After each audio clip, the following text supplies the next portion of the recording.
Va ora in onda Liberamente, variazioni e scorribande con Giovanni Sallusti.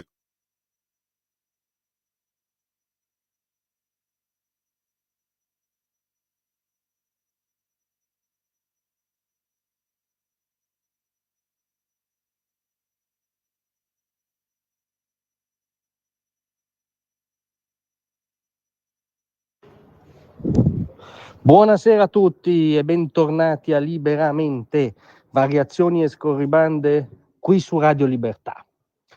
Allora si porta molto la jihad moderata nei giornaloni, nei dibattitoni tra gli intellettualoni, è il nuovo tormentone che piace alla gente che piace. In questo Repubblica eccelle, ovviamente sapete che è da anni l'avanguardia editoriale della gente che piace. Solo negli ultimi giorni ci ha rifilato lo jihadista moderato, lo jihadista pragmatico, lo jihadista liberista addirittura, proprio con un falò del principio di non contraddizione strepitoso, di fronte a cui ci togliamo il cappello, perché di fronte al genio ti devi togliere il cappello. Ma al di là di queste punte particolarmente surrealiste di Repubblica, è un clima diffuso che ci vuole raccontare gli estremisti, i jihadisti sunniti che hanno in pugno attualmente Damasco e che hanno compattato e guidato il fronte della ribellione in una parte rilevante della Siria, Damasco in primis, non in tutta, perché il 40% è ancora in mano curda, e questo per chiunque ami la libertà è una buona notizia, ma insomma che i nuovi padroni della parte fondamentale della Siria improvvisamente siano una sorta di corrente dell'ADC, cioè un club di dossettiani con cui si può ragionare, sono dei moderati improvvisamente, e per cui fioccano ritratti di Al-Jolani, il leader della ribellione, che ormai fa tutt'uno con l'aggettivo pragmatico. Indubbiamente, infatti, è un uomo talmente pragmatico che passò da Al-Qaeda all'ISIS pragmaticamente, quindi immaginiamo che abbia conservato questo bagaglio di moderazione anche adesso che ha in mano la Siria.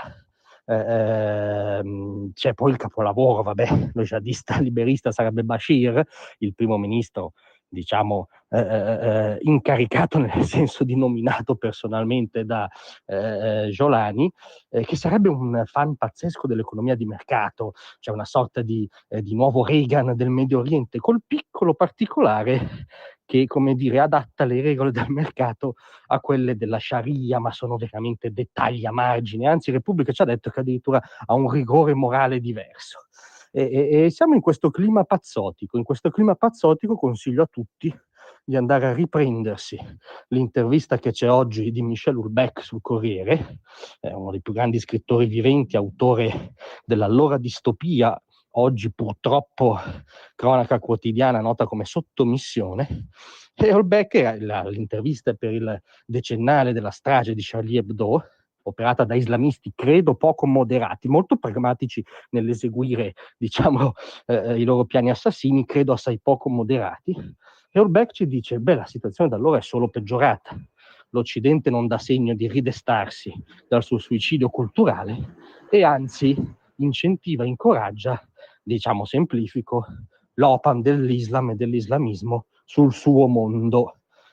Come dire, leggere Houellebecq negli stessi giorni in cui ci vendono la fola della jihad moderata è, temo, voglio sperare di no, ma temo, la fotografia definitiva dei nostri tempi. Grazie a tutti, a domattina.